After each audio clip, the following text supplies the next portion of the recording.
comment les apprentis de la Renaissance, ils arrivaient à dessiner.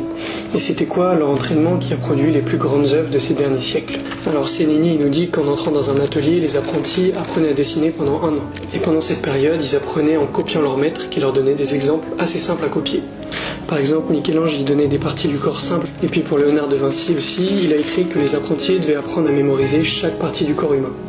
Traditionnellement, il commençait par la technique de la pointe d'argent, qui se faisait sur un support préparé à base de pigments de blanc de cendre d'os, et puis après environ 1 an, il s'essayait à des techniques plus complexes. Parce que la pointe d'argent, c'était une technique assez simple, en fait, elle laissait des traces d'argent monochrome, très fines et très simples sur le papier.